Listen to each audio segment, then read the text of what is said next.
Sur Africa 24, l'African Union Journal vous est présenté par Afreximbank.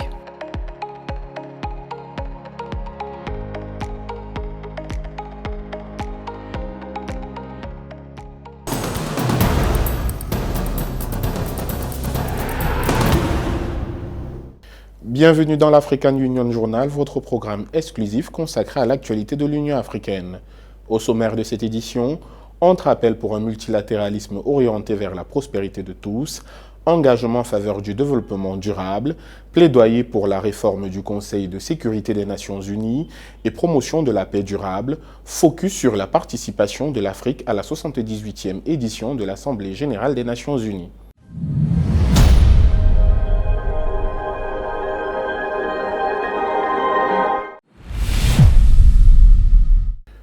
Une fois de plus, bienvenue dans l'African Union Journal. Sans des approches stratégiques visant à accélérer la réalisation des objectifs de développement durable, au moins 492 millions de personnes pourraient basculer dans l'extrême pauvreté d'ici 2030, selon les Nations Unies. En Afrique, les efforts se poursuivent pour prendre en compte l'atteinte des objectifs de développement durable dans les stratégies nationales de développement grâce à l'engagement accru des gouvernements. L'Afrique à l'épreuve du développement durable, un sujet signé Mildred Tiamou et Richard Ambassa. L'accélération de la mise en œuvre des objectifs de développement durable est un enjeu crucial pour un monde prospère à l'horizon 2030. En Afrique, en dépit des multiples défis, les efforts se poursuivent dans cette perspective grâce à l'engagement accru des chefs d'État ces dernières années en faveur du développement durable. Des États à l'instar du Royaume d'Eswatini intègrent bon nombre de politiques visant à accélérer l'atteinte des 17 objectifs de développement durable d'ici 2030. The Kingdom of Eswatini undertook a series of consultations in each region. Le Royaume d'Eswatini a entrepris une série de consultations dans chaque région pour recueillir l'avis des populations sur la meilleure façon d'accélérer la réalisation des ODD. En conséquence, le Royaume a donné la priorité aux investissements dans les domaines clés pour les 7 années restantes. Nous voulons créer des emplois décents et des opportunités d'emploi pour tous, en particulier pour les jeunes. For everyone, especially the youth. Les changements anticonstitutionnels de gouvernement, le terrorisme, les inégalités, la pandémie de Covid-19, la crise russo-ukrainienne ou encore le changement climatique sont quelques facteurs qui ont considérablement nui aux efforts de l'Afrique dans la mise en œuvre des objectifs de développement durable. Les effets sont visibles, notamment en matière de paix et de sécurité, de santé, d'infrastructures, d'éducation et de progrès socio-économiques. Face à ces entraves, les gouvernements africains déploient des efforts notables pour prendre en compte l'atteinte des objectifs de développement durable dans leur stratégie nationale.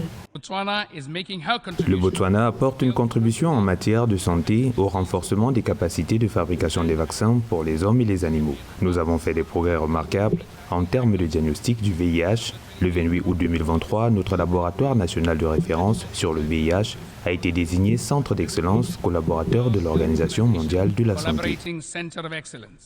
Les estimations des Nations Unies montrent que la réalisation des objectifs de développement durable pourrait ouvrir 12 000 milliards de dollars d'opportunités de marché et 380 millions d'emplois d'ici 2030.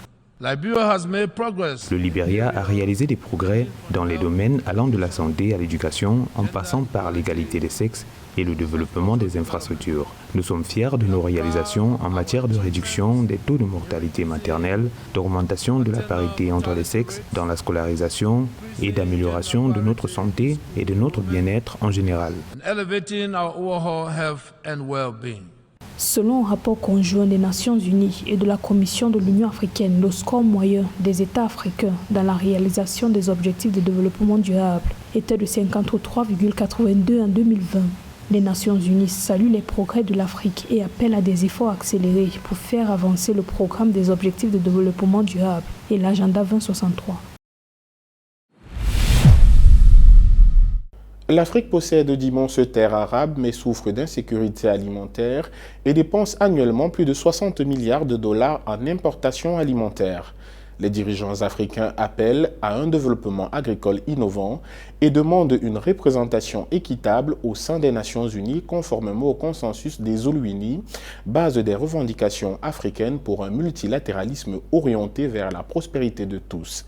Nathalie Mo, Johnson Dialé Chamandé pour les détails.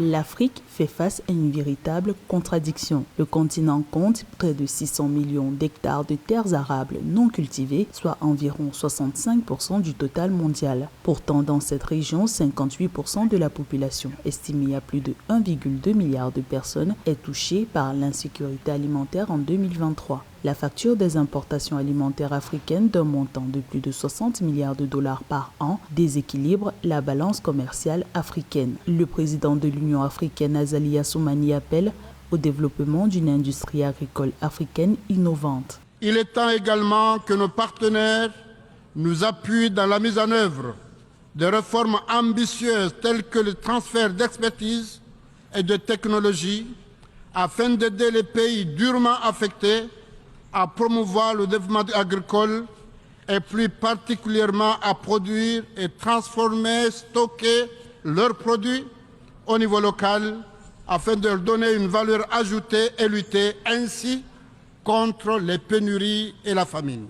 Pour le président kenyan William Ruto, les crises climatiques, politiques et sécuritaires qui agitent le monde avec des conséquences économiques importantes reflètent le recul des membres de l'ONU dans l'atteinte des objectifs de développement durable. Face à ces défis, l'Afrique s'est dit prête à assumer plus de responsabilités dans le concert des nations.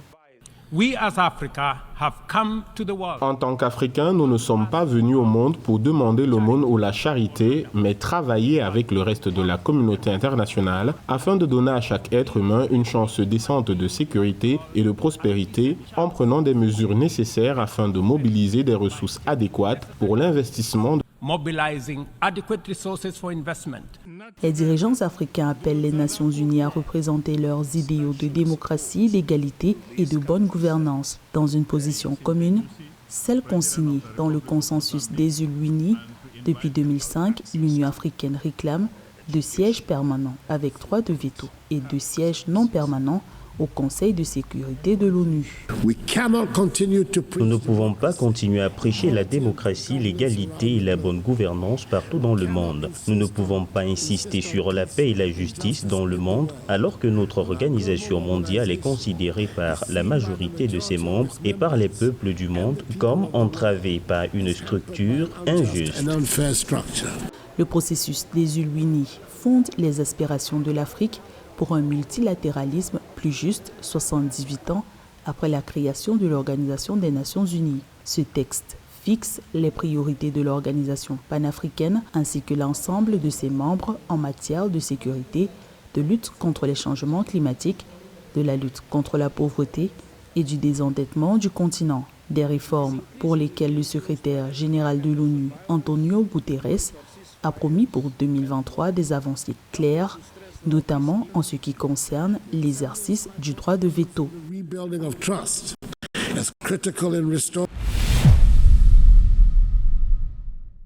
Focus à présent sur l'engagement de l'Afrique dans la lutte contre l'insécurité et la promotion d'une paix durable. Avec 8 États dirigés par des gouvernements de transition et 6408 attaques terroristes enregistrées au cours de la dernière décennie, l'Afrique croule sous le poids de ses nombreux défis sociopolitiques dans un contexte marqué par une hausse de la violence et de la malgouvernance. Pour les dirigeants africains, le constat est amer, mais l'heure est à la prise d'initiative. Évocation dans cet élément signé Grace Ngombei et Stéphane Yoa. Avec le changement anticonstitutionnel de gouvernement du CRAN au 2023 au Gabon, l'Afrique a enregistré son 146e coup d'État, couplé au terrorisme, dont les activités sur le continent ont augmenté de 300% au cours de la dernière décennie. Selon un rapport du Pentagone publié en 2022, le phénomène de coup d'État et des conflits internes constitue un frein au développement économique des États africains. En Afrique, la résurgence des coups d'État reste un sujet de grave préoccupation.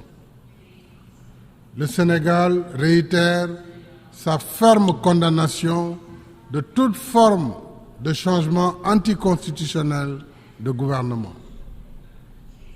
L'urgence de l'heure, c'est aussi le terrorisme qui continue de gagner du terrain en Afrique, sans réaction appropriée du Conseil de sécurité. Malgré les efforts entrepris par les États pour endiguer le fléau et restaurer la paix, les conflits perdurent sur le continent. Pour pallier le problème, les experts appellent à la mise en œuvre de politiques de développement centrées sur l'humain et capables de s'attaquer aux facteurs internes et externes des conflits. On peace and security, various regions of the world.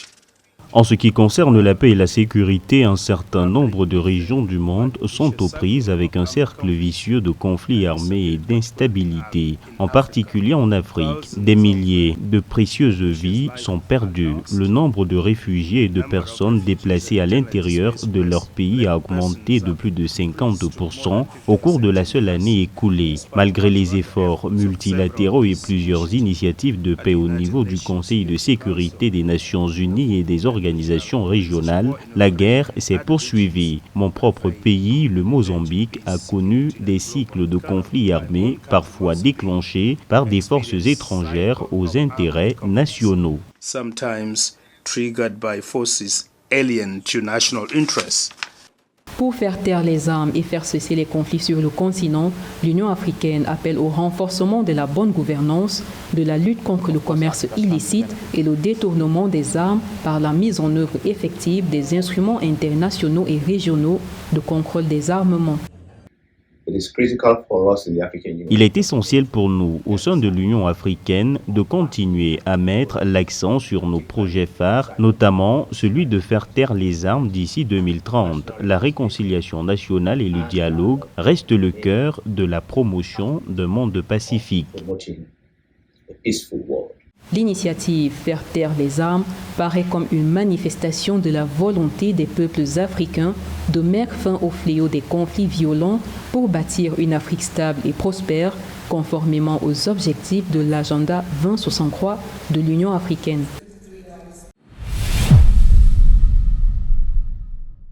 Dans le reste de l'actualité sur le continent, une croissance de 5,8% est attendue au sein de l'Union économique et monétaire ouest-africaine courant 2023. Et puis le Conseil des affaires de la SADC et le sommet africain sur les marques conscientes et l'économie circulaire unissent leurs forces pour conduire une transformation durable en Afrique australe. Et puis la Somalie pourrait devenir le 8e membre du bloc de la communauté des États de l'Afrique de l'Est. Dans une période marquée par un ralentissement de l'activité économique mondiale en lien notamment avec le resserrement des politiques monétaires, le Conseil des ministres statutaires de l'Union économique et monétaire ouest-africaine a tenu sa 3e session le 22 septembre 2023 à Abidjan en Côte d'Ivoire. Les travaux présidés par Adama Coulibaly, ministre de l'économie et des finances de la Côte d'Ivoire, président du Conseil des ministres statutaires, portaient principalement sur le processus d'intégration régionale. Selon le ministre Adama Coulibaly, les économies de l'Union ont fait preuve de résilience avec une croissance économique de 5,7% au deuxième trimestre de 2023, après 5,6% un trimestre plus tôt. La croissance économique de l'Union est attendue à 5,6% sur l'ensemble de l'année 2023 en dépit du retard observé dans l'exécution des projets d'envergure dans les secteurs pétroliers et gaziers. Quant au taux d'inflation en glissement annuel, il s'est établi à 4,0% au deuxième trimestre 2023 contre 5,8% au premier trimestre.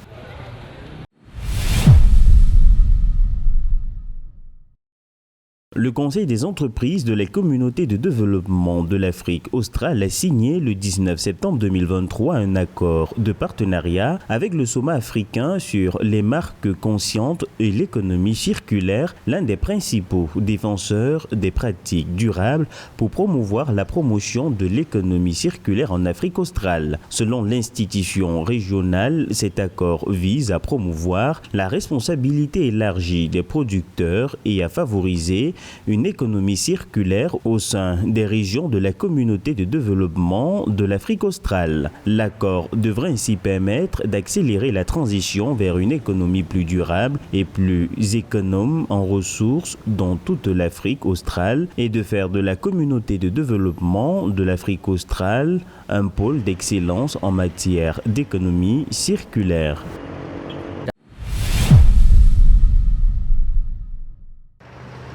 La Somalie pourrait devenir cette année le 8e membre de la communauté d'Afrique de l'Est selon Peter Matouki, secrétaire général de l'organisation.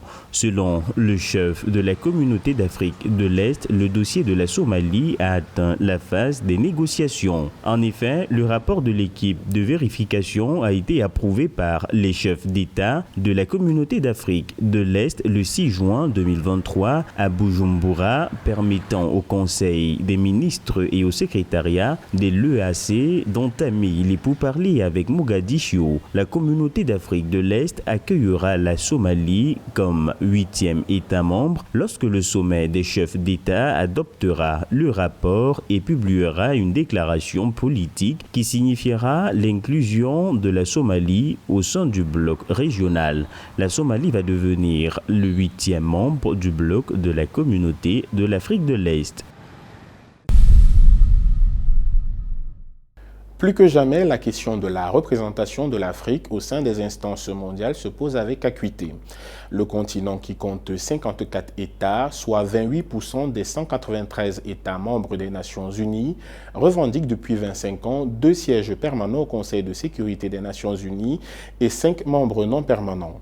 Pour les dirigeants africains, le continent devrait jouer un rôle plus important dans les relations internationales, notamment au sein du Conseil de sécurité des Nations Unies.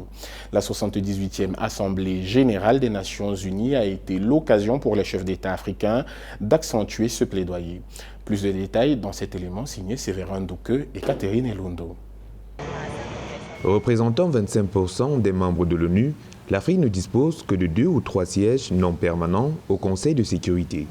Dans l'optique d'une participation effective du continent à la gouvernance mondiale, les leaders africains appellent depuis de nombreuses années à un rééquilibrage du pouvoir au sein des institutions mondiales. L'Afrique, d'où vivront 3,8 milliards d'habitants à la fin de ce siècle et qui entend jouer un rôle crucial dans la tête des ODD, a le droit de participer aux instances décisionnelles mondiales et d'accéder, entre autres, au Conseil de sécurité des Nations Unies en tant que membre permanent et jure ainsi de ce droit conformément au consensus des Ulini.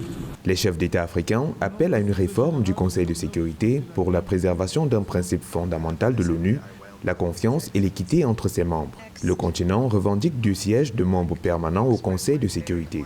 Pourtant, le président congolais Félix Antoine Tshisekedi a précisé qu'une réforme de l'ONU serait indispensable mais insuffisante. À ce sujet, la demande pressante et incessante de mon pays et de l'Afrique tout entière est d'élargir le Conseil de sécurité des Nations Unies en tant qu'organe pilote et décisionnel de l'ONU, afin de pouvoir intégrer en son sein 2 représentants du continent africain en qualité de membres permanents aux fins de consacrer un équilibre géographique juste et représentatif. Pour Julius Maada Bio, président de la République de Sierra Leone et coordinateur du comité des 10 chefs d'État et de gouvernement de l'Union africaine sur la réforme du Conseil de sécurité des Nations Unies, le Conseil de sécurité des Nations Unies reste prisonnier de l'époque de 1945, quand une grande partie de l'Afrique était encore sous l'emprise regrettable du colonialisme. La demande de l'Afrique pour 2 sièges permanents avec les droits correspondants, y compris le droit de veto, droit correspondant, et 5 sièges non permanents sont des questions d'équité, de justice et de notre droit d'avoir notre mot à dire dans la prise de décision sur les questions qui affectent la région africaine. Aujourd'hui, le continent réclame un multilatéralisme ouvert et respectueux des différences, car, comme l'indique le président Azali Assoumani, seul un multilatéralisme juste et plus efficace, car plus inclusif, est susceptible d'apporter les changements profonds tant souhaités pour une meilleure vie dans le continent et à travers le monde. L'un des aspects de cette ouverture politique concerne l'élargissement de l'exercice du droit de veto, actuellement réservé à la Chine, aux États-Unis, à la France, au Royaume-Uni et à la Russie.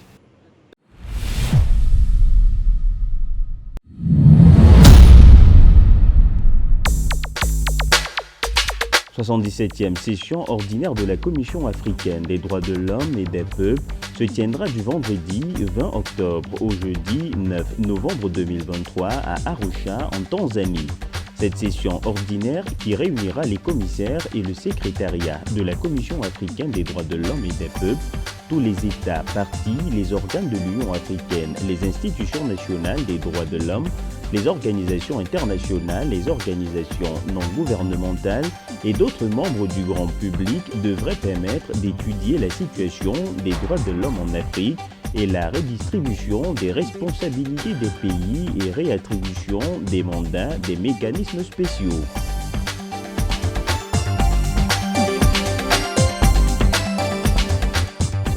La 5e édition de la conférence sur les politiques foncières en Afrique se tiendra du 21 au 24 novembre 2023 à Addis Abeba, en Éthiopie, sous le thème « Accélération de la mise en œuvre de la zone de libre-échange continentale africaine, le thème de l'Union africaine pour l'année 2023 ». Organisé tous les 2 ans à l'initiative conjointe de la Commission de l'Union africaine, de la Commission économique pour l'Afrique et de la Banque africaine de développement, l'objectif de cette conférence qui se tient sous un format hybride est de renforcer les moyens d'action en matière de politique foncière en Afrique en améliorant l'accès aux connaissances et aux informations sur l'élaboration et la mise en œuvre de la politique foncière. Durant 4 jours, les participants à la conférence sur les politiques foncières échangeront sur les pratiques émergentes et prometteuses dans le secteur du foncier. La 6e conférence scientifique biennale sur la réglementation des produits médicaux en Afrique se tiendra du 6 au 7 décembre 2023 en Égypte. Organisée conjointement par l'Agence de développement de l'Union africaine et l'Organisation mondiale de la santé, l'événement offrira un forum pour partager les avancées scientifiques et les meilleures pratiques actuelles dans les disciplines scientifiques de la réglementation dans le but de renforcer le système de réglementation, d'améliorer l'accès à des produits médicaux essentiels, des vaccins et des technologies abordables et de catalyser la production locale de produits médicaux en Afrique. Les participants échangeront également sur les actions visant à maintenir la dynamique de renforcement et d'harmonisation des systèmes réglementaires en Afrique.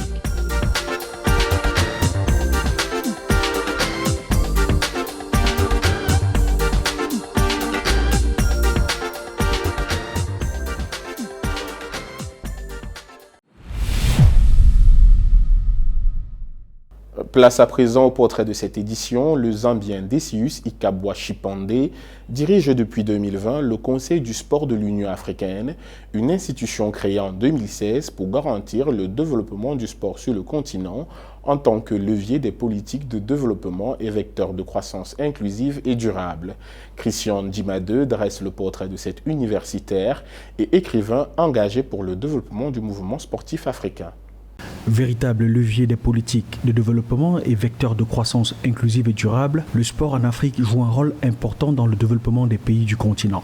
Et pour garantir son plein essor, l'Union africaine a mis sur pied en 2016 le Conseil du sport, CSUA. Et pour porter cette vision, Declus Ikabwa Chipande dirige l'institution depuis 2020 en qualité de secrétaire exécutif du Conseil du sport de l'Union africaine. Au quotidien, il assure la coordination du mouvement sportif africain. Soucieux de la réussite de toutes les activités sur le continent, il a décidé du report des Jeux africains en 2024 en raison des retards observés dans la préparation des travaux d'infrastructure. Le Conseil du sport africain appelle toutes les parties prenantes, y compris les États de l'Union africaine, les confédérations, les comités nationaux olympiques, les fédérations et tous les partenaires potentiels à soutenir la République du Ghana dans la réussite de l'organisation des Jeux africains en 2024.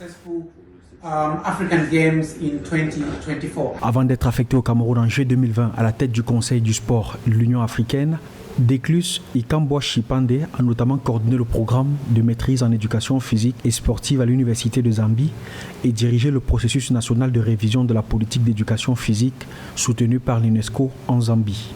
Declus Ikambwa Chipande est titulaire d'un doctorat en histoire politique et sociale du football obtenu à Michigan State University aux États-Unis et d'un master scientifique en sport à l'école norvégienne des sciences du sport.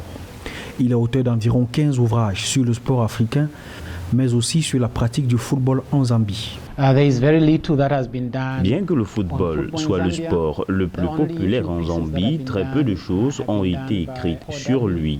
Les seules lignes qui ont été écrites sur lui ont été faites par Paul Derby, qui a écrit sur le crash de l'équipe nationale qui s'envolait pour la Coupe d'Afrique des Nations en 1993. David Goldblatt a également écrit quelques paragraphes dans un gros livre. L'économie du sport en Afrique pourrait jouir d'un avantage comparatif significatif, à savoir le tissu entrepreneurial exceptionnel d'un continent qui affiche le taux d'entrepreneurs le plus élevé au monde. Pourtant, faute d'attention nécessaire et d'instruments adaptés, le sport ne représente encore, selon les récentes estimations, que 0,5% du PIB africain contre 2% du PIB dans les autres régions du monde. Des défis que compte relever le Conseil du sport de l'Union africaine.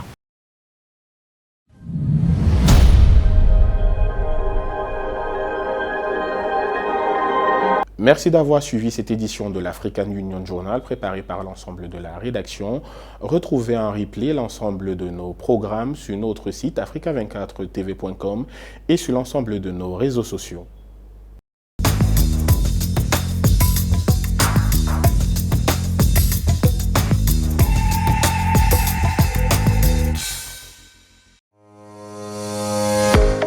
Sur Africa 24, l'African Union Journal vous est présenté par Afreximbank.